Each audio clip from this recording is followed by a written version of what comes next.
Good evening, everyone, and welcome to Planning for Housing in Marin County 2023. I'm Ann Wakely, and I'm outgoing president of the Marin County League of Women Voters. Thank you for joining us for this important and timely discussion on housing in our county. We're excited, and I expect you are too, to hear from our panel of housing experts, Sarah Jones, Barbara Kautz, and Paul Jensen. But first, let me introduce Elisa and Annabelle, who will provide Spanish language interpretation this evening for us. Annabelle is going to explain how to access the Spanish. Thank you, Anne. Good evening, everyone. Buenas noches. Le queremos dar la bienvenida. Yo soy Anabel Garay y acabamos de escuchar de Ann Wakely, la presidenta de la Liga de Mujeres Votantes. Yo estoy aquí con mi cointérprete Elisa. Vamos a interpretar la reunión de hoy al español simultáneamente. Quiero darle instrucciones para poder seleccionar su canal de idioma para poder escuchar simultáneamente en español. So I will be providing a message in Spanish for folks in order to select their language channel, and then I'll follow up with some additional tips for interpretation. Si ustedes están participando a través de una computadora esta noche, al fijarse en la parte inferior de su pantalla van a ver un globo terráqueo cerca del lado derecho. Seleccionen ese globo terráqueo y seleccionen español. Tienen la opción de silenciar el audio original para solo escuchar a las intérpretes y no escuchar inglés en el fondo. Si ustedes están participando a través de un teléfono inteligente o una tableta o un iPad, pueden tocar su pantalla suavemente ahora mismo y al hacer eso van a ver un menú de 3 puntos. Seleccionen ese menú y verán que los llevará a otro menú desplegable que tiene la opción de interpretación de idiomas. Seleccionen español y nuevamente tienen la opción de silenciar el audio original. Después de hacer esto, seleccionen finalizar o done para activar este módulo de interpretación.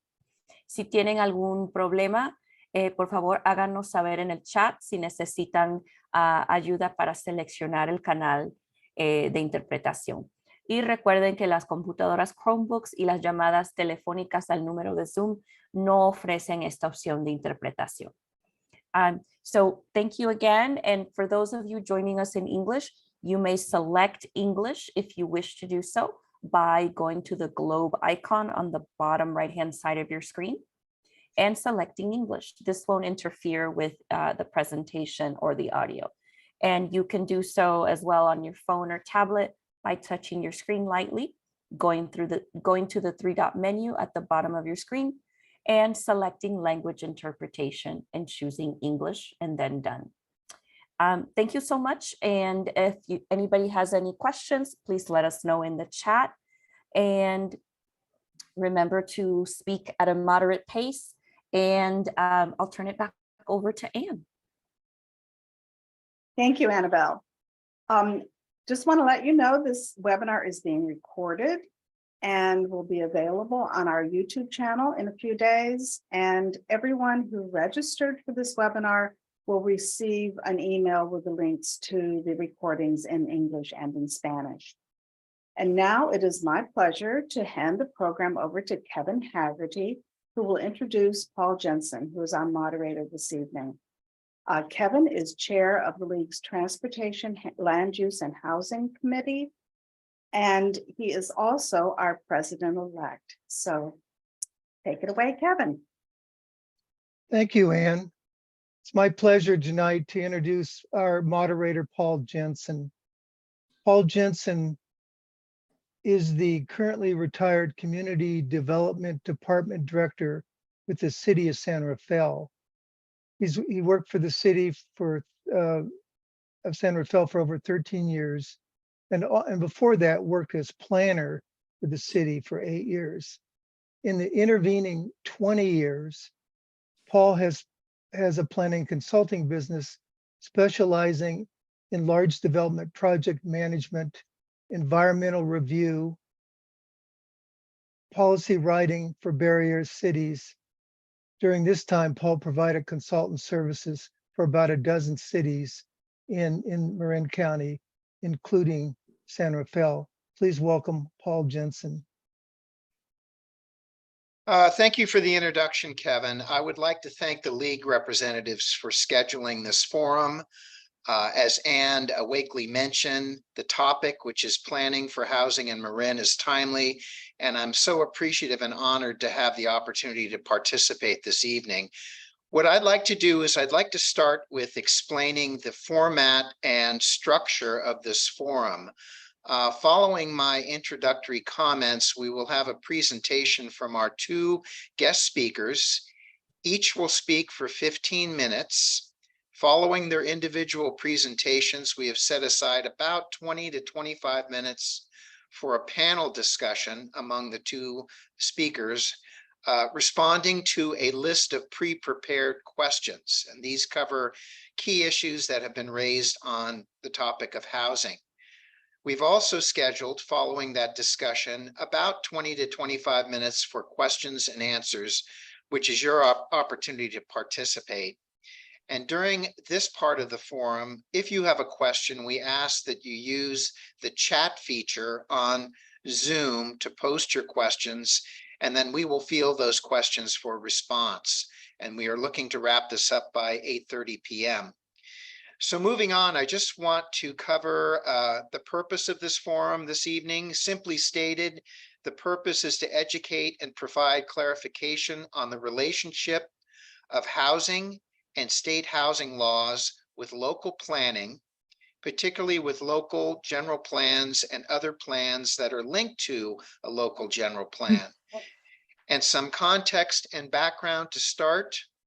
Every county, city, and town in California is required to adopt a general plan, which forecasts and plans for the community's growth over a 15 to 20-year period. General plans are required to contain 9 elements, and one of the elements that is required is a housing element. And per state law, housing elements are required to be updated every 8 years and must be certified by the state of California Department of Housing and Development. And for each of these 8-year cycles, the housing element must demonstrate compliance with the fair share of housing that is allocated to the local jurisdiction by the state through the regional planning agency. Our regional planning agency in the Bay Area here is the Association of Bay Area Governments. The element also incorporates policies and programs to address housing for all, including those that are unhoused, and particularly housing for low-income households. Although not mandated by the state, a general plan can also contain other supportive and supplemental plans under its umbrella, such as a specific plan, a community plan, or a neighborhood plan. These plans contain policies and programs that are specific to the interests and priorities of a local neighborhood or area. The Marin County General Plan, which is referred to as the Marin County-wide Plan, includes many supportive community plans, and you'll hear more about this in a few minutes. The housing and housing laws got complicated following the Great Recession. The phenomenon that's been referred to as the housing crisis surfaced following the Great Recession, when job growth outpaced the production of housing. And starting in 2016 and 2017, the state legislature began crafting laws to break down the barriers that stifled the development of housing. And since then, there have been over 100 legislative bills signed that establish new or amended laws to relax mandates and streamline the process for housing development. This blast of housing laws has also included changes that have created far more complicated processes for the mandated housing element update, which you will hear about. These laws have placed a higher level of commitment and accountability for local governments to plan for housing. The housing laws are complicated, and even for the planning professionals and attorneys that have to practice and administer these laws daily, They are still very complicated. And for the public to understand this, it's become a very quick learning curve for most. So what I'd like to do now is to move on to an introduction and summary of our presenters. We are so lucky to have with us tonight two local professionals, and each have valuable information to share. Our first speaker is Barbara Kautz. Barb Kautz is a partner with Goldfarb and Lippman and practices in the area of land use with an emphasis on housing-related legislation, environmental review compliance, and affordable housing. She is the author and co-author of numerous articles and publications related to housing and housing laws. Barb has over 40 years of land use experience. Prior to joining Goldfarb and Lippman, Barb was the Community Development Director and Assistant City Manager for the City of San Mateo, and she frequently attends or actually speaks at conferences and forums such as this on housing issue. Barb received her law degree from the University of San Francisco and holds a master's in city planning from University of California, Berkeley, and is a Phi Beta Kappa graduate of Stanford University. This evening, Barb will cover the legal perspective, which will provide a summary of the key California laws that are specific to general plan housing elements. Our second speaker is Sarah Jones. Sarah is the Community Development Director for the County Marin. And Sarah was appointed as director in April 2023, leading the county's work in planning, building, housing, environmental health, and sustainability. She joined the county as the assistant director in late 2021. Sarah brings over 25 years of experience as a planner to her work in Marin, including 16 years with the City and County of San Francisco. Sarah holds a Bachelor of Arts in Urban Studies from Stanford University and a Master of City Planning from the University of California at Berkeley. Sarah will cover the Community Development Agency Director perspective. She will bring it local by covering the county's recent journey in developing its housing element update related to actions to the countywide plan and plan next steps. So at this point, we're going to turn it over to Barb Kautz. Hi, well, I'm pleased to be here. I have a PowerPoint, so if somebody would bring that up, thanks very much. So I'm going to give a very brief summary of the key laws regarding housing elements. I'm not going to talk about what needs to be in a housing element because the county already has their housing element approved by the state. Congratulations, Sarah. But I want to give just a brief, broad overview of housing element law, and in particular, how it affects the approval of projects on housing element sites, and what happens if the community plan policies conflict with the sites shown in the housing element. So, but I would like to start by talking a little bit, giving a few facts and figures about what's generally termed the housing crisis in California. Next slide. So you can see from this chart that housing construction has never recovered from the Great Recession, which occurred probably in about 2008 to 2010. Whereas the state had been constructing over 200,000 units a year before, the entire construction crashed. And even after all the laws, this chart only goes to 2019, but last year there were still only 123,000 housing starts. Frankly, it does not seem from much of what I've read that the state can obtain that, go back to that 200,000 a year housing starts, although that's certainly the goal of the housing elements. In a recent report to the legislature, it was reported that the state had only half the number of construction workers that it needs in order to reach its goals. And of course, with the recent rise in interest rates, I'm sorry, interest rates, it has been much more difficult for housing projects to get started. Next slide. The sad part, and what really makes this a crisis, is how many lower income households are overpaying for housing. If you look at this chart, you can see that 80% of lower income renter households are what are called rent burdened. That means they're paying more than 30% of their income for housing, 80%.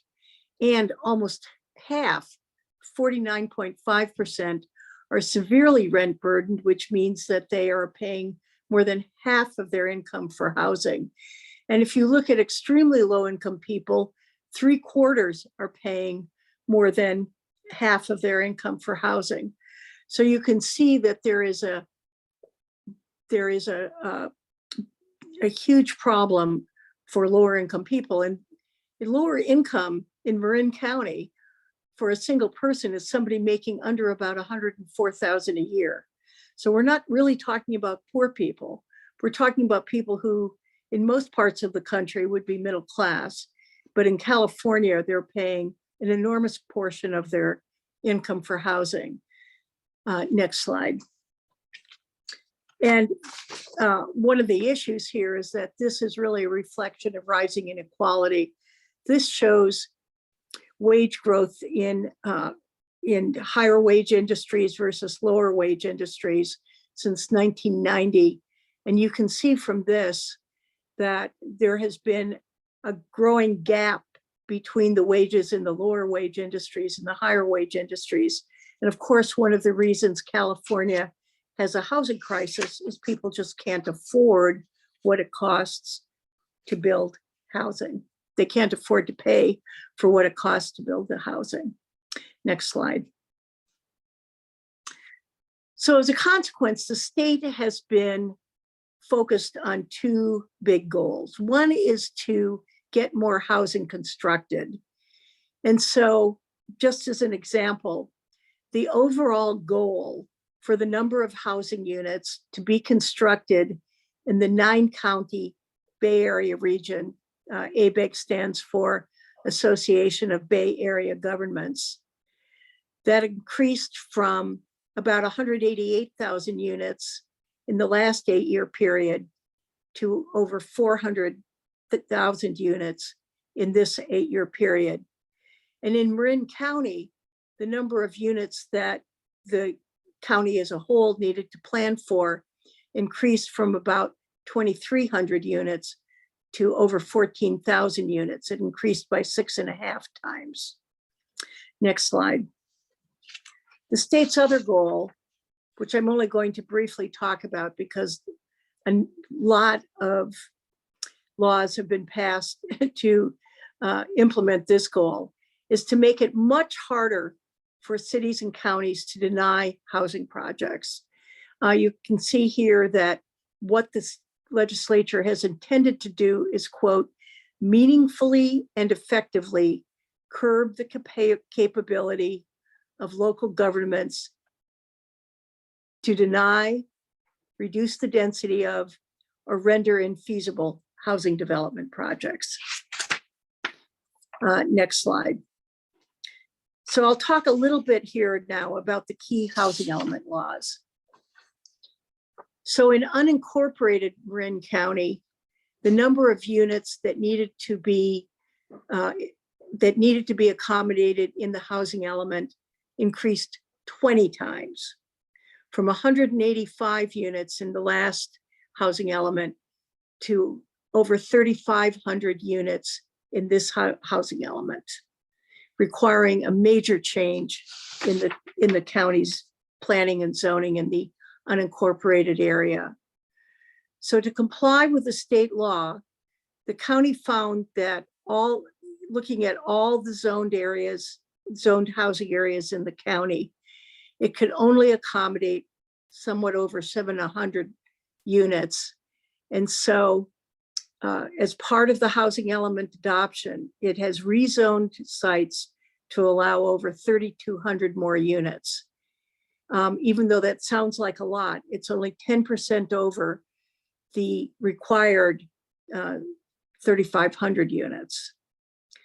Also, the county in order for sites to be considered suitable for lower income housing, which was required, and the county was required to have sites that could accommodate over 1,700 units for lower income households. Those sites all needed to be rezoned to 20 units an acre or more. And to reduce the total amount of land that needed to be rezoned, the county in the central and Baylands corridor rezoned sites to 30 units an acre. Initially, the county could only accommodate about 370 lower income units.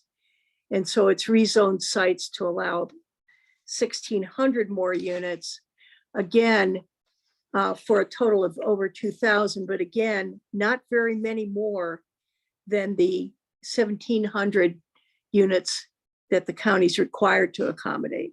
Next slide. And so to comply with state law, all the sites that are zoned for lower income units have to permit what's called by right development if 20% of the proposed units are designated for lower income housing. So if someone comes in with a 100-unit project and says 20% of those will be affordable to lower income households, then there is no additional review required under the California Environmental Quality Act, fondly known as CEQA. And the county can only require objective compliance with objective design review standards. Another statute states that if the zoning is inconsistent with the general plan for any reason, the project may develop at the general plan density. So again, even if the county had not done the zoning, but had just adopted the housing element, a project would be allowed to develop at the housing element density, even if the zoning had not been accomplished. Next. In addition, if the site is listed in the housing element and designated for lower or moderate income housing, if the project has 20% lower income units, again, a 100-unit project where 20 units are affordable to lower income households, the county can't deny the project because even if it were consistent with both the zoning ordinance and the general plan land use designation, including a community plan designation, if it's on a site designated for lower or moderate income housing, and it's consistent with the density in the housing element. And note here that under state law, let's say that the housing element showed the site for 100 units, but the project is eligible for a density bonus and proposes 130 units. That's considered under state law to be consistent with the density specified in the housing element. Next slide. Another issue that for the county is that, as mentioned, it's it needs to accommodate 1,700 lower income units, but it only has capacity for the zone sites would allow about 1,800 units, plus county estimates that there will be 168 accessory dwelling units that will be affordable to lower income households. If a project is shown in the housing element to be suitable for 100 lower income units, but the project itself only has 20 lower income units, the 20% that the county requires, then it's basically lost capacity once the project's approved for 80 units, for 80 lower income units. And if a number of these sites are developed at only 20% affordability, even though the county, even though they have the capacity to be developed at 100% affordability, then the county may need to find additional sites that can be zoned at 20 units an acre in the future. So there is huge pressure on the county to develop lower income units and to, and to maintain the capacity for the number of units that it has in the housing element. Next slide. There are a lot of other state laws that limit local control, and there's not time to go through them in this presentation. And I've just indicated the significant provisions of each of these. The Housing Accountability Act does not allow cities to deny or reduce the density of a housing project if it complies with all objective standards. Density bonus law allows density increases of 50% for a mixed income project, 80% or even unlimited for an affordable project, and allows projects to have unlimited waivers of county development standards. Waivers for things like height, setbacks, coverage. SB 35 requires staff level approval based on objective standards. The county, there was recently had to approve a project in Marin City, which received a lot of publicity. Two bills now allow housing in commercial zones, subject to a SB 35 staff level review. And SB 330, which was a fairly comprehensive bill, but one of its prime provisions is allowing something called a preliminary application, which freezes development standards as of the date it's submitted. Next slide. I'm going to talk very briefly about consequences of noncompliance. Next slide. HCD, the Department of Housing and Community Development, and the Attorney General have very large enforcement staffs, which seem to be getting broader and broader authority.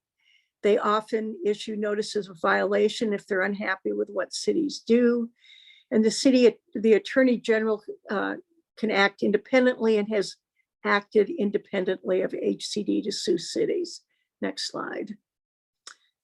There's a lot of active third-party litigants. Generally, if they're unhappy with something a city is doing, even if the developer sues, they may jump in and sue the city as well. They have also sued at least 12 Bay Area cities on their housing elements. Next slide.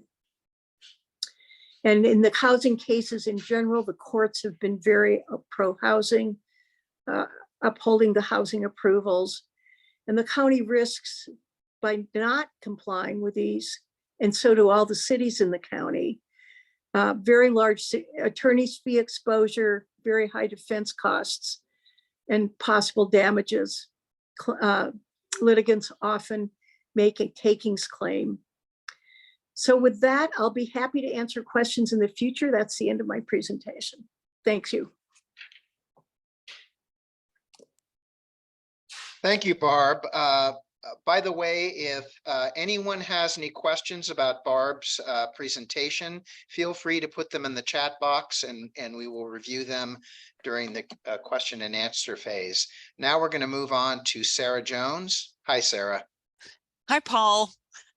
Thanks a lot, Barb, and it's really wonderful to be here tonight speaking with everybody and be here with Barb, who we've been, working with so closely throughout this process and who has really given us some very helpful advice as we navigate this, because as Paul said, this is not simple. So if you could bring up, great. So Dee Dee has brought up my slides. I have a presentation as well, which is picking up kind of where Barb left off and also capturing some of the concepts that Paul started to describe as well. So let's go to the first slide.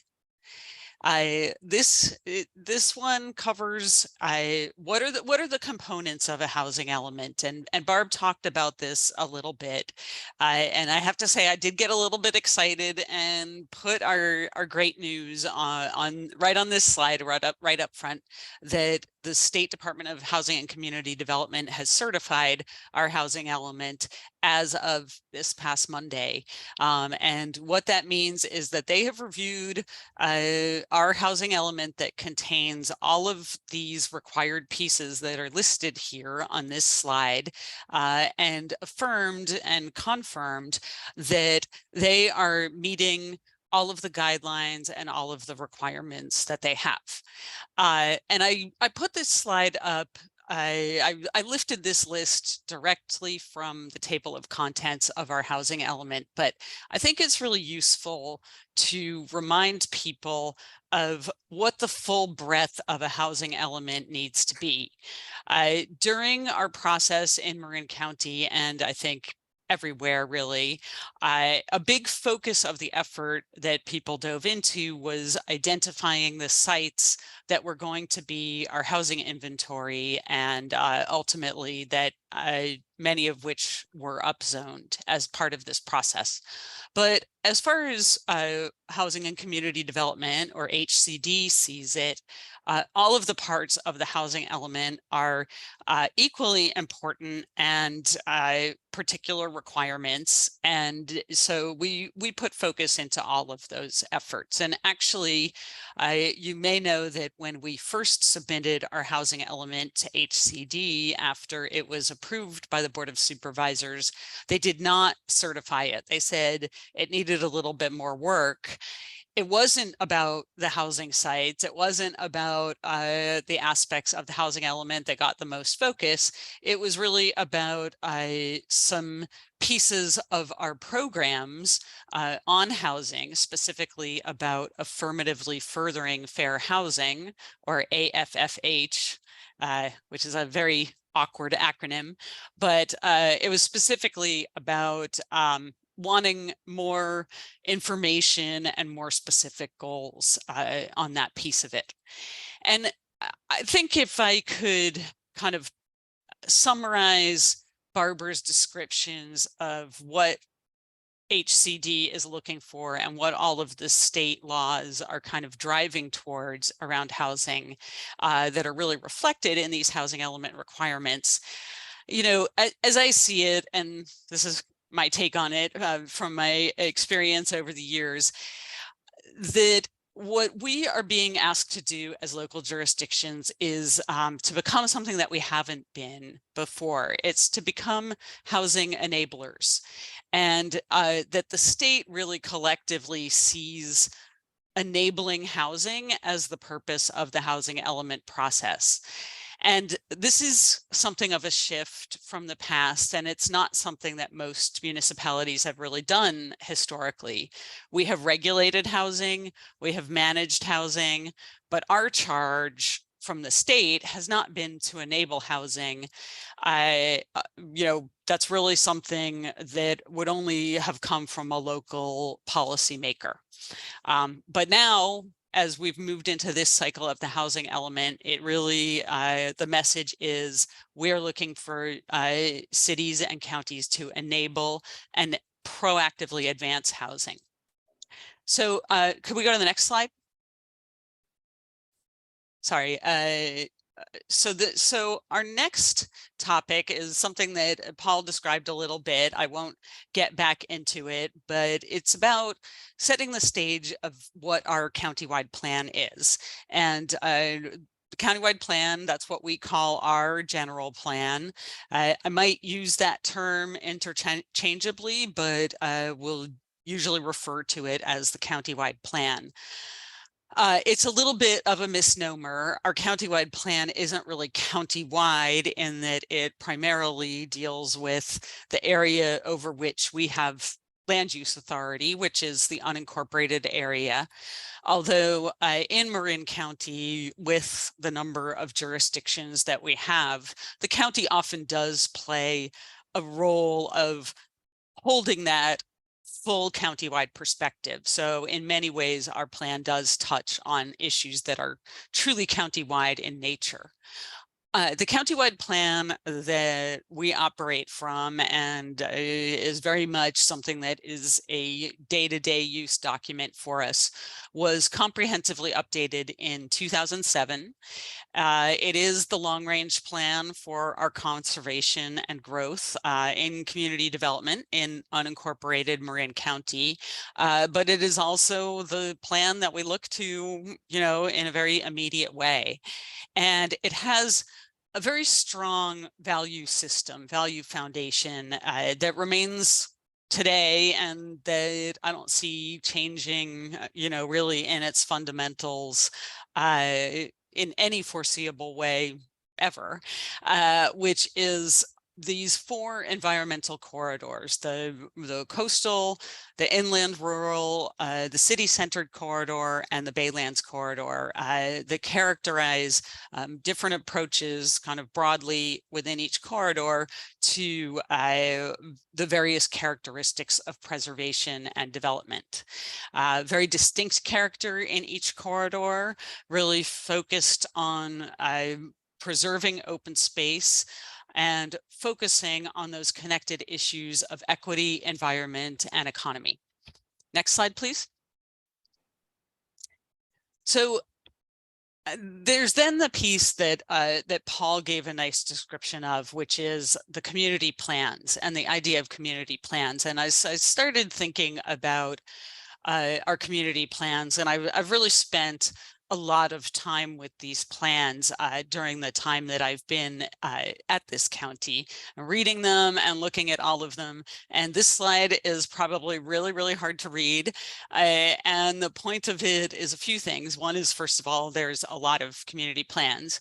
And secondly, I started thinking about the time in which these community plans were prepared and how much the fact of them and what's contained in them is really reflecting where things were in terms of thinking about development and land use and reactions to trends that were going on. And, probably many of you on this call know that there was a real revolution in how people were thinking about development and the environment that started in the early 1970s.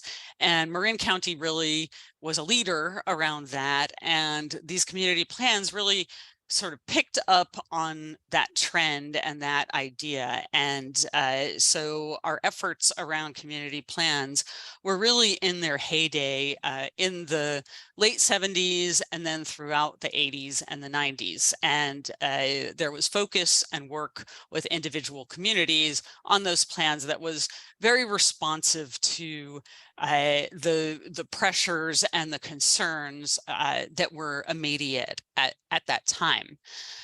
Then the county pivoted to really, no longer thinking about these issues on a community by community basis, because there were broader overarching issues that needed to drive our development.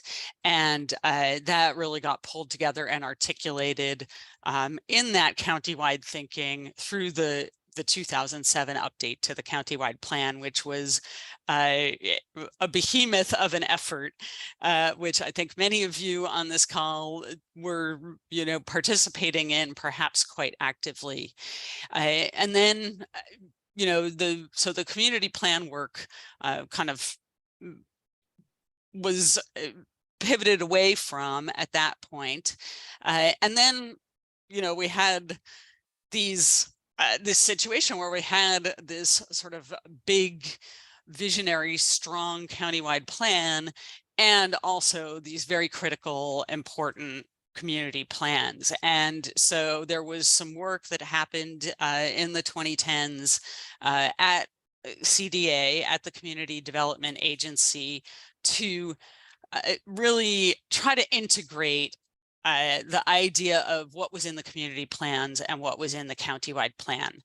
And then in the later part of the 2010s, some particular areas that had not gotten much focus before, had community plans prepared and community members participating. Those plans look really different than some of the older ones, but really, all of our community plans predate those major changes in housing laws and major changes in our planning approaches that Barb was talking about. So that's kind of where we are now. The plans themselves for them, they really range in what they cover and in the spectrum of, touchy-feely on one end to really hardcore planning on the other end. And for the most part, they are really comprehensive in addressing all of the issues of importance to the communities that they talk about. If we can move to the next slide, we can talk a little bit more about some of those topic areas and what they cover. So these community plans, as I just said, cover a huge range of things, and they have really very compelling visions for the communities that they talk about. And we take these community plans very seriously. They really are very much day-to-day documents that we work with. We consider them in all of our land use decisions and recommendations. If you look at any of our decision documents that come out of our planning department, even if it's for an addition to a single family home or some other really small project, they will reference the applicable community plan policies and talk about how the proposed project satisfies them. And really, in fact, the vast majority of projects that we analyze are single family homes. It is through these single family homes that the community plans are living documents and are put to use daily. There has been a lot of public concern, and I'm gonna, acknowledge that straight out. There's been a lot of public concern about how the housing element and the other changes to the countywide plan that we recommended at the time of the housing element approval, how those changes might affect community plans. We did bring forward changes to the countywide plan about community plans that specifically pertain to multifamily housing. There has been a lot of concern that that makes the community plans irrelevant all across the board. And I really want to emphasize, and will keep emphasizing, that this is not the case. There are some changes that relate to one piece, and I will talk about that more. But overall, those community plans still remain, as far as I'm concerned, and as far as our staff and our board are concerned, very much the meaningful documents that they have always been. Next slide, please. So I'm also going to talk a little bit about another set of concerns, which is that CDA went farther than was necessary to meet state law in the changes that we recommended in the housing element and in the countywide plan. So I'm going to go a little bit deeper into one of those required components of the housing element that I mentioned in my first slide, and that is the housing plan itself. We need a sites inventory, of course, to show that we have the capacity to meet our regional housing needs assessment. And another really key piece of our housing plan is that we have a whole bunch of policies and programs about the steps that we're going to be taking to actively enable and facilitate development of housing that's consistent with our county's needs. And I mean a lot of things by the term needs. I mean the needs as they're defined by the state, the number, the distribution, the income levels, the focus populations for housing that Marin County needs to support our communities. But we also have other sets of needs in this county that we are trying to reflect and support through the housing plan. And that is to integrate this housing into the physical context of our communities in a way that recognizes our physical constraints here, which are significant, and our values around what we need from the built environment. And so what that ends up getting us to is a plan that promotes housing development throughout the county with a focus on existing developed areas. And this is what HCD wanted to see from us, and also what's consistent with the countywide plan and with much of the vision that's articulated in the community plans. Next slide, please. So there's one area that that emerged about the community plans that we really needed to reconcile in doing this, which is that a lot of them contain text or policy language that would really be in conflict with the housing element and with the housing proposals. And they would also not be something that we could implement under state law. And that was specifically about, you know, really kind of limiting both community-wide and on individual sites housing that could be developed. So the housing element did amp up this level of conflict, especially around the particular sites, but it was a conflict that already existed before the housing element. And our constraints analysis in the housing element noted this conflict. So when we brought the housing element forward, we also brought forward other recommended changes to the countywide plan to remove these constraints and address the policy and regulatory conflict. And that was language in the countywide plan about how housing density would be considered for multi-unit development in the community plan areas and in other areas such as the Ridge and Upland Greenbelt and Baylands corridors. So that's kind of the perspective on those changes that we made. And now I'll move to the next slide and step back a little bit and talk more broadly about how we are going to be approaching housing proposals under our new planning and policy documents. And we really have a whole range of types of housing and types of housing programs to be considering. It's really a comprehensive effort. It's not a single faceted strategy. And under this housing element, we'll be engaging in a whole variety of strategies around all angles of our housing supply. Of course, accessory dwelling units are a really important piece here that is one of the focus areas for our affirmatively furthering fair housing work. Looking at sort of small scale urban infill, as well as these larger proposals around multi-unit and mixed use development. We're also looking into what's happening with existing housing, preservation of existing housing and making sure that it remains as housing, protection of tenants within existing housing and making sure that they have fair opportunities to housing. And then finally, sort of an angle that I think most people would not really link to housing, which is sort of broader place-based planning, especially in our lower resource areas. So one of the areas that HCD wanted to know more about in the housing element was how is the county as a whole investing in lower resource areas so that people who live in them in a community like Marin City, like Tamales, like Santa Venetia, can be sure to have access to the same kinds of resources and opportunities as people in other parts of the county. And the next slide.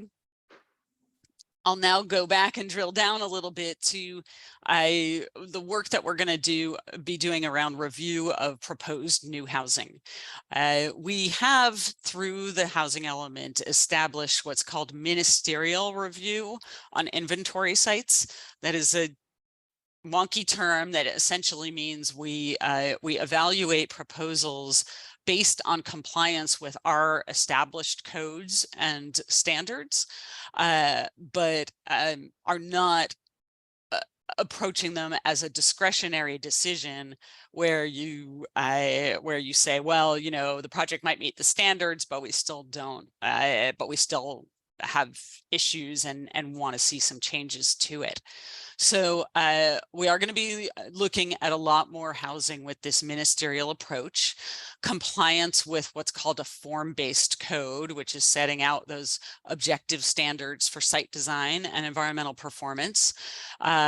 Ministerial review also looks at technical studies of resources, includes all of the review by affected departments and agencies, and really assesses proposed projects in the context of our codes and requirements, like I said.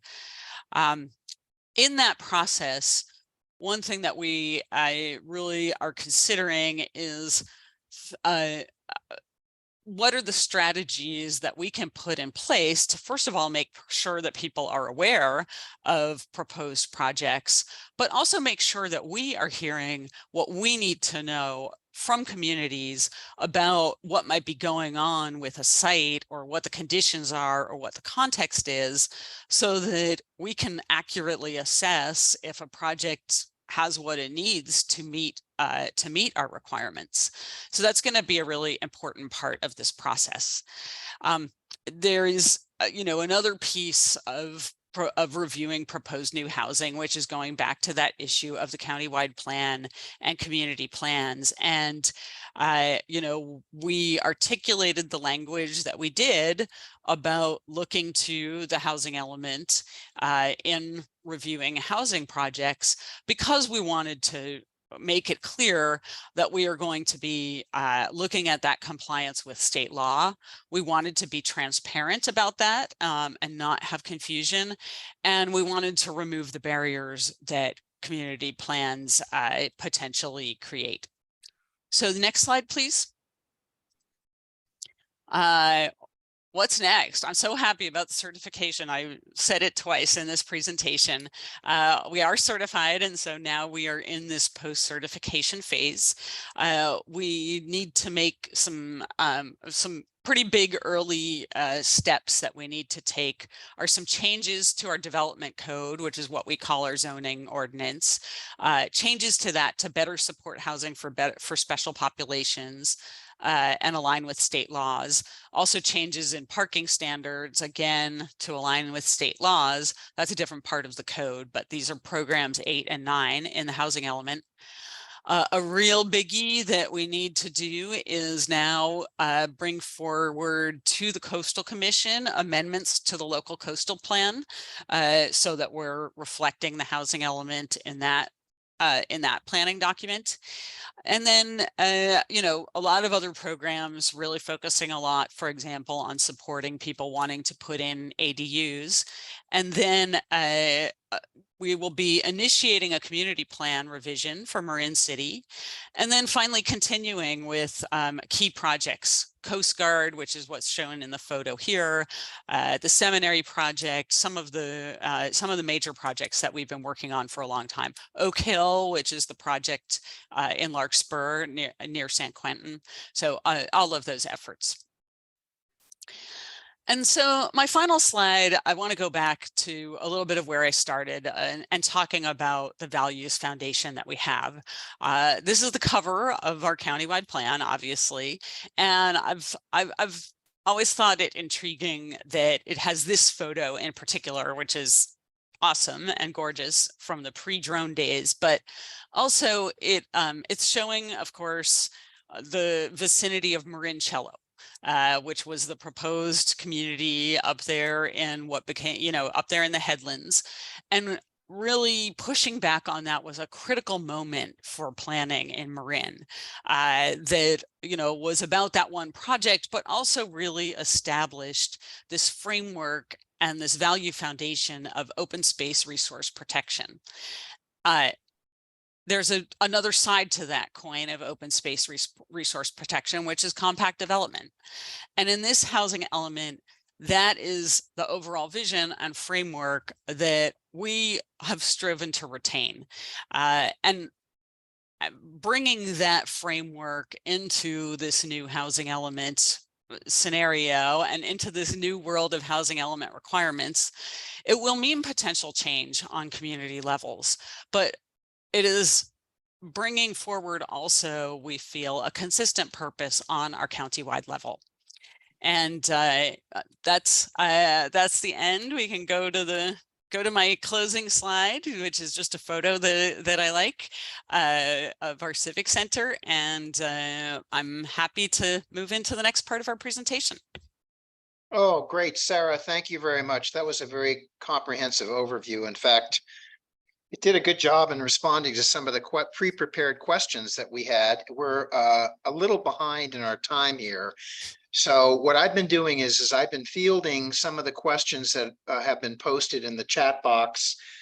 And we will scale back some of the pre-prepared questions and perhaps focus on those. However, I do want us to touch on a couple of pre-prepared questions which overlap with some of the questions in the chat. And one, first of all, if you could, and this is Sarah, this is for you, by the way, congratulations. Again, you guys did an awesome job on the housing element. I've said that many times to a lot of people. And you covered exactly what the state had issues with, particularly with furthering fair housing. And you had indicated that you guys did a lot of work on that part of the housing element. Can you share some of the examples and programs that you've included in the housing element to further housing? Just a couple of examples.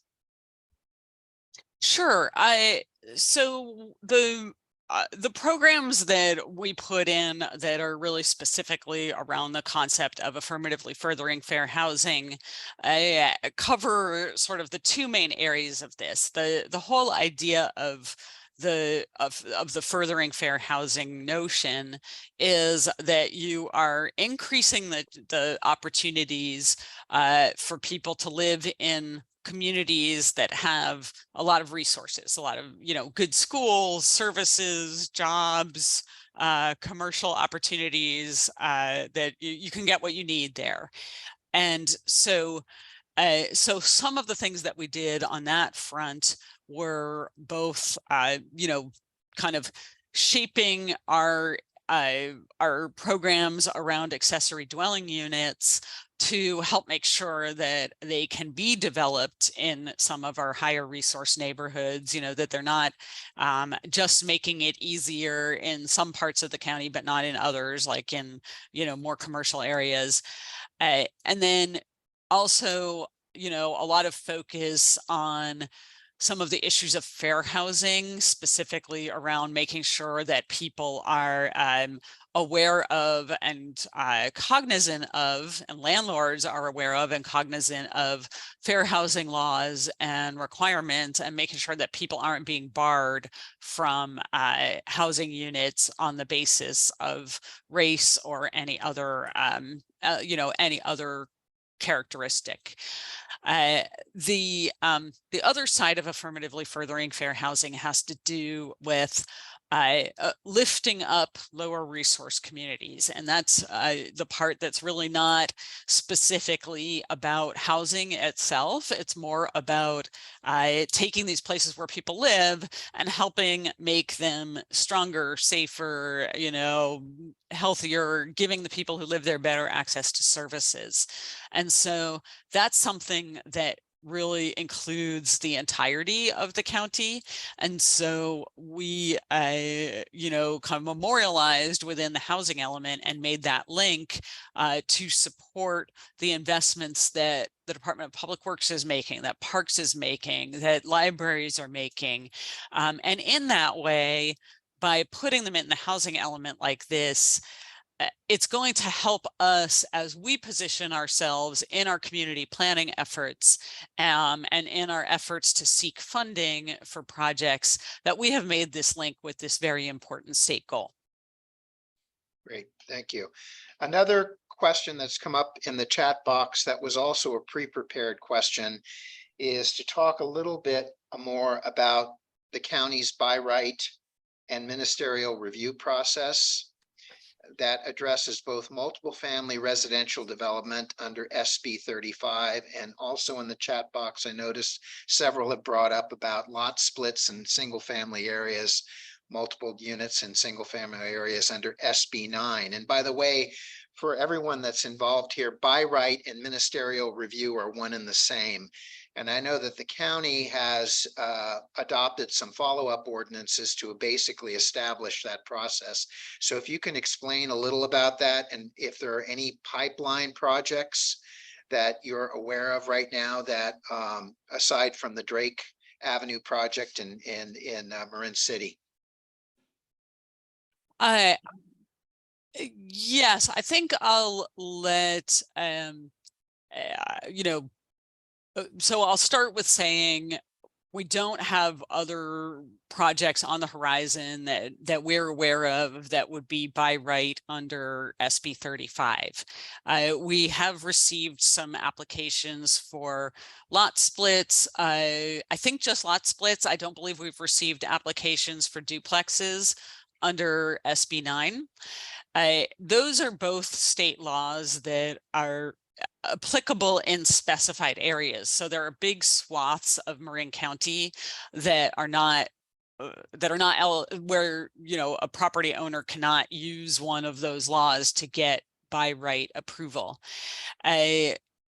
So it's something that, when we did get the project submittal at Drake, we, it was the first one we had, and we really didn't have the kind of robust objective development standards that we have adopted, first of all, with an interim ordinance that we passed to get those into place in advance of the housing element, and then further developed through the housing element and through what is called our form-based code that sets out those standards for site development to, essentially make sure that we do have something that we can point to say, if you are proposing development here, this is how we need to see it happen.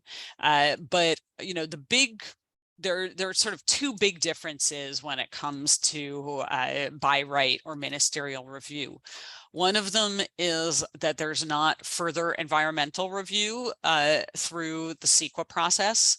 In a lot of ways, CEQA is sort of documenting and memorializing a lot of issues that are reviewed in the development process anyway, by other parts of, by our agency and by other agencies in the county. And so, we are still in a place of being able to capture an understanding of those environmental impacts in this by right scenario.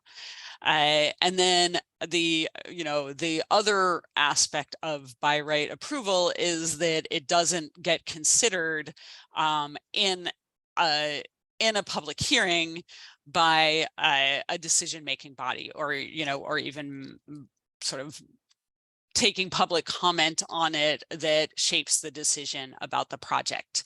And that is, that is a key difference. That is why I say that from my perspective, I really want to make sure that we find other ways to capture the knowledge and insight that comes forward in the context of public comment. Great. And I don't know if Barb wants to add to that. Barb's There's like, no. not really any, there's not really anything to add on the legal side about it. I think one thing, though, that the public should be aware is that through the ministerial process, people can still request density bonuses and waivers.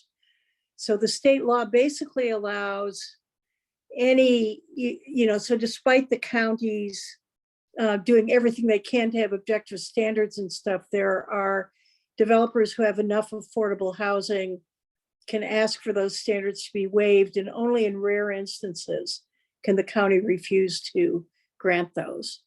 So that's that's a limitation really on the county's control of these projects and any others. Good. Yeah. Yeah, thank you. I think that was a great explanation. And on this particular topic of by right and ministerial review, there's a question, a related question, an interesting one in the chat box that perhaps maybe Barb can weigh in on, because I think it's really more of a legal question. And it says, does this ministerial review get overturned by the builder's remedy and density bonus laws? How can the county and community stay involved in the development with all the state laws that benefit the developer? So that's actually a very good question in this topic. Well, as I said, the density bonus statute applies. The density bonus statute applies whether or not the project's ministerial or whether it's discretionary. And the developers have about the same rights in either decision. I'm sorry, in either type of process. So density bonus doesn't really overturn laws, but it allows developers to get exceptions to laws. In terms of the builder's remedy, which has gotten so much press, and I don't know one single, I'll just say this, builder's remedy project that's actually been approved to date. Maybe there has been, but you know, so there's a lot of press about it. I think even if you read the documents that even the developer side attorneys put out, they're somewhat hesitant about using it, but it does get a lot of press. The county has one, I believe, builder's remedy project, Sarah. And that pretty much, you know, the laws of that again apply whether or not the project's ministerial or whether it's discretionary. So yeah, and I would add to that too, you know, builder's remedy, a project that's proposed under the builder's remedy, you know, at least in our framework as we've established it, where it would be subject to CEQA. And so it's not a free pass, essentially, on everything. In terms of the county's submittal, we have received a pre-application submittal for one project under the builder's remedy. That submittal actually came in, you know, after we received the certification from the state. yeah. And I'm going to move on to a slightly different topic on this, and that is the relationship of housing and the housing laws with topics such as hazards and safety. We had a pre-prepared question. Two people actually sent in questions about hazards and why are we building more housing when we've got issues with hazards in the community, especially with regard to evacuation planning, et cetera. And there is actually a question in the chat box that's generally related about geotechnical issues. And this is actually a good question. And that is in a county like Marin and other Bay Area locations, we have narrow roads and narrow road systems, which create challenges for evacuation planning. And many of these areas are in areas of hazards. Planning for more housing makes this hazard worse. This issue seems to have been overlooked and not considered. Can you speak to this issue? And Sarah, I know that in tandem with the housing element update, you updated a very good safety element, and you may want to touch on how those two overlap.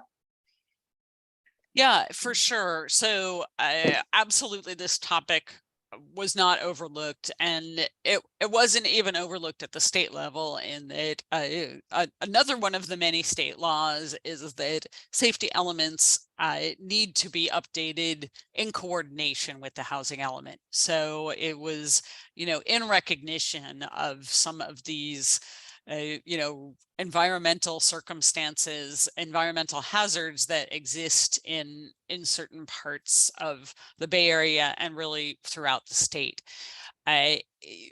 We did feel that not only did we need to have these two elements sort of recognizing that each other existed, but that they really needed to be tied together very closely in Marin County. So we did update the safety element concurrently with the housing element, and did one environmental impact report that covered both of them, because we needed to consider this. And really the safety issues are a very big issue in Marin County, whether housing is developed or not. And we then were able to update the safety element with an understanding of what might be, coming down the pike, or at least what we needed to be planning for on the housing side. Now, it also allowed us to establish the needs and the requirements for new development to be taking care of those issues in the standards and requirements and impact fees and all of those pieces that it met, essentially to not be expanding the burden on existing communities around it. So we now have the ability to create those standards, which frankly are going to drive the feasibility of housing in the higher hazard areas. If a developer needs to put a lot of investment into infrastructure, into on-site water supply, into all of these measures, that's going to make that site more expensive to develop. And we do expect to see that reflected in the development proposals. Something else that we learned in the safety element process was that the infrastructure and the situation of roads and the ease of individuals taking whatever steps they would take around evacuation, that is something that is only one piece of what our emergency response efforts need to be. And so there's a lot of programmatic aspects to our safety element that are really, really important and critical parts of our work. I would add that I think that in addition to the physical situation in Marin, another real challenge around safety is just the fragmentation of our jurisdictions. And that's another thing that the safety element has helped with, is really kind of pulling together a cohesive countywide strategy around this, and taking advantage of and reflecting the work of, for example, the Wildfire Protection Authority that now exists. And so this is something that is very much on our minds and is going to continue to be part of our overall planning. Yeah, and I know you're speaking on behalf of the County of Marin. I just want to make it clear that the safety element is another mandatory element for the general plan statewide for all cities, towns, and counties. So this is not exclusive to the County of Marin, and each city, town, and county is going to have to do the same thing. And I would like to also note that in looking at the by right laws by the state of California, there are certain provisions in there that exclude certain areas as being eligible for by right review because they're in a hazard zone. So in some respects, those issues are addressed under those laws as well, so that you don't put housing in some of those areas that would be exempt from environmental review. I have one more question, and then I would like us to go to a handful of the questions that are in the chat box, and it has to do with community plans. And that is, thank you for sharing, Sarah, and noting that the county has 20 plus community plans, and they range in size and type, et cetera. And the question is, if a community plan is developed or an existing community plan is updated, what is the process for that update? How does the community get involved? And is the public process any different than it would be, let's say, for what you just went through with the housing element update? It would be a robust community process. Let's start out with that.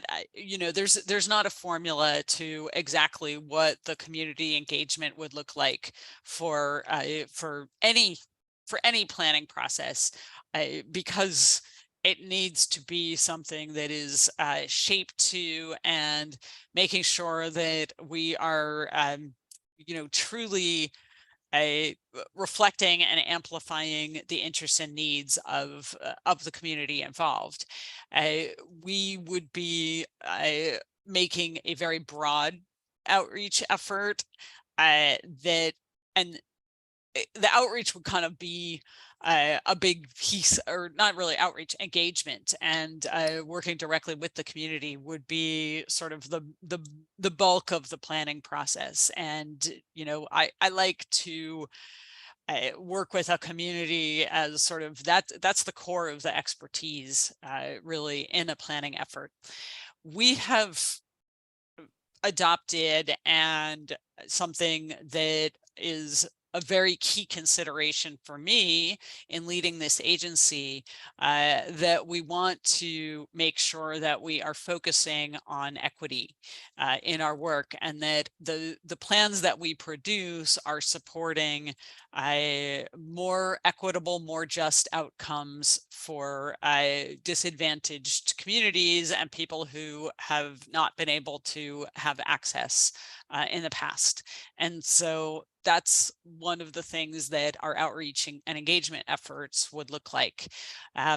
You know, I think it would look different than the housing element engagement, only because it is a community versus a countywide plan. It's much more concrete. It's much easier for people to really grip onto it, and it would be coming from a different place in terms of not being driven by the same kinds of externally generated requirements.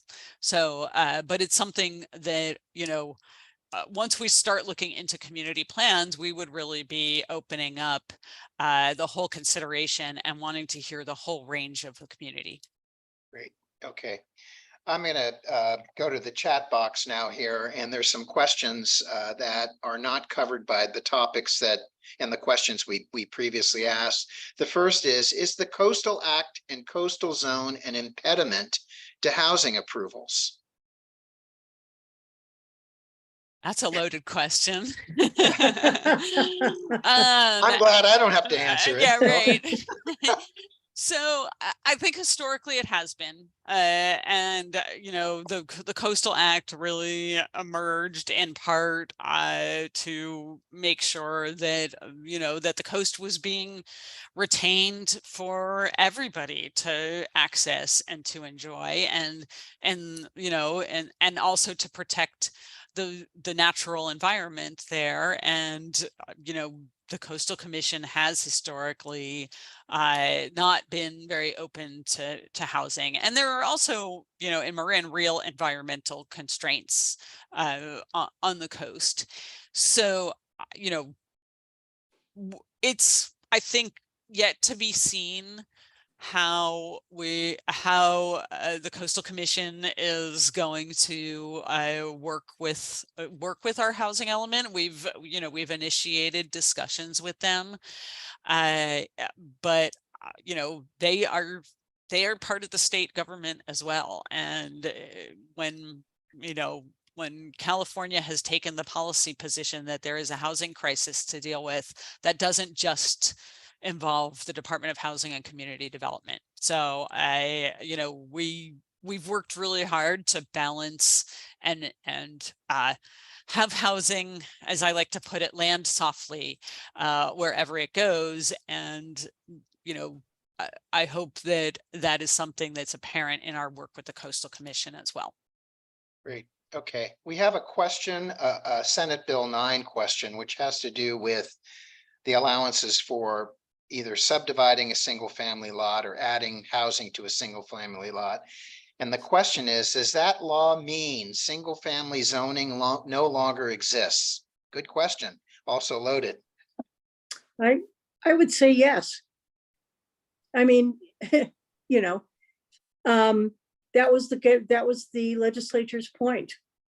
in passing the legislation.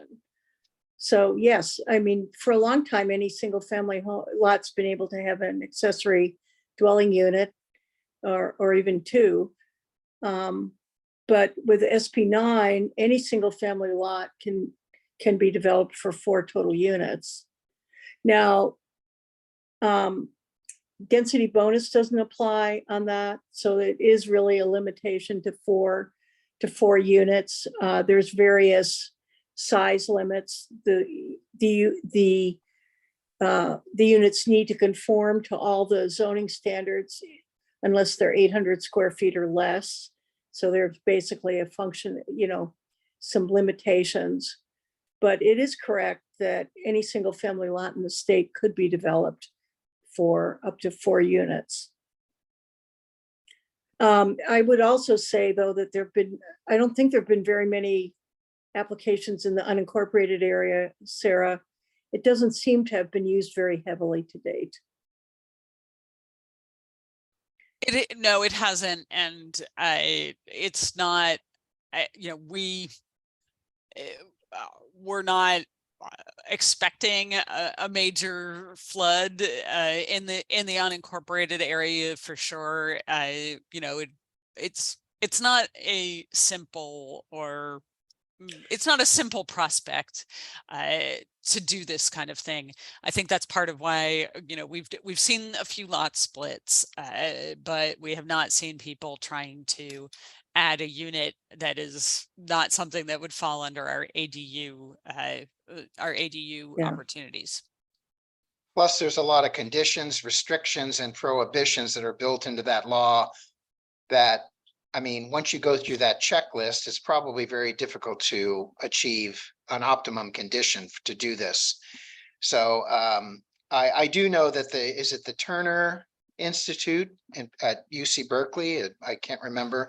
They had predicted that a very low percentage of properties in California would either take advantage of this or would qualify. But I don't know, that was some time ago. So next question is, how are ADUs in new housing projects regulated to be low income housing, specifically addressing 1501 Lucas Valley Road, proposed housing with 20% ADUs? Good question. It is a good question. And we have only received a pre-application for that. Our inclusionary housing requirement, our inclusionary zoning requires that the units be comparable units, and so there's a lot of questions around a proposal that is putting forward ADUs, or even in this case junior ADUs, as the inclusionary units with single family homes. Yeah, most ADUs that count as lower income housing are not deed restricted. They're basically found to be lower income either because the owner says so, or there's a survey that shows that they're lower income. Where they're proposed for inclusionary units, I'll just talk generally and not in the county. It's been quite problematic because you have an owner, a regular somebody who just buys a house with a unit that is supposed to be deed restricted. So I don't know what decision the county has made, but there's a number of cities that won't allow ADUs to be the affordable units because of these problems about how the owner doesn't necessarily need to rent out the unit. Anyway, there's just a number of questions about using ADUs as the required inclusionary units.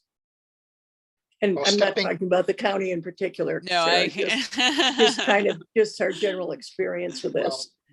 Stepping back in my work days, working for the city of San Rafael through several cycles of the housing element update, thankfully not this last one, we did a survey of smaller ADUs of under 500 square feet and did a rent assessment and submitted that to the state, and they accepted that as those units being qualified for low income without having to do a deed restriction. So Whether that might have changed since then, but we did not do any deed restrictions on small ADUs. Yeah, that's been They're reportable by size. yeah, there's two issues. One is when they're trying to satisfy the county's inclusionary requirements, which require deed restrictions, and also require that the units be rented out regularly and so forth. That's one issue. But in terms of just people building ADUs and they're being affordable, that's a different issue, because then they're not usually deed restricted, rarely deed restricted. Okay, well, we've got, I think we've got two more questions and we'll wrap it up because we're at 8:26. And these are pretty simple questions. What opportunities will community members have to give input and feedback on sites getting by right development? No CEQA, no public process. Again, a good question. I know that that kind of varies from community to community. Yeah, and that's going to be what we are defining in our procedures for our what we're calling housing compliance review application, which would be basically the by right application, which is, you know, two things. One is just how are we going to let people know what's going on, and then also, you know, what I am kind of preliminarily envisioning is that it's really important to get that perspective and input, particularly at the beginning stage of a project, so that it doesn't get really far down the road in our review and there's something that that we weren't aware of that's a community issue. You know, it's from people who live there that you hear about, you know, what floods where and when, and those kinds of issues that don't necessarily emerge via the kinds of review processes otherwise. And so I want to see that happening early in a process, and that's what we're working towards. Okay, there's one other question, which is a great question to finish out here, and that is, what is the best website to define specific housing laws, reviews, remedies, etc.? Is there a link to share that defines these laws? I'm sorry, I'm laughing because they change every year. Every year, you know, the legislature seems to adopt 20 new laws. So, all right, so my best source, these volumes of planning and zoning laws, which is now a 2-volume set due to all the new housing laws. You can order that from the American Council of Engineering Companies. And the other one, let's see, what other books? There's a, and the other is the legislature's LegInfo website, which also is great for finding out the new laws that are being considered. What are other sources? You can subscribe to, you can get on the mailing list for various legal firms updates. That's actually an excellent source. You know, they publish law alerts and so forth. We do a few. Where else do I hear? Oh, there's a lot of the housing advocacy groups like Housing California. There's a Southern California, I can't remember what their name is anymore. Anyway, there's various housing groups that will put out newsletters. And then if for cities, the California, the League of Cities, now called Cal Cities, puts out information about the new housing laws. But I think you have to be somehow associated with a city in order to be on that list. You could probably get on the Building Industry Association's list. Anyway, those are really some of the sources that we use, but there's no, these days, you know, when I get asked a question, there's very, you might look online to see if somebody's put out a paper about a particular issue, but this really becomes the Bible.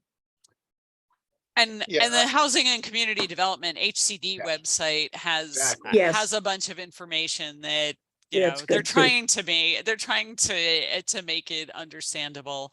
I would not necessarily point somebody towards our own county website right now, but we are in the process of a website update and really working hard to make it something that is user friendly and reflecting, like presenting information in a way that people can understand it, which will be a nice improvement.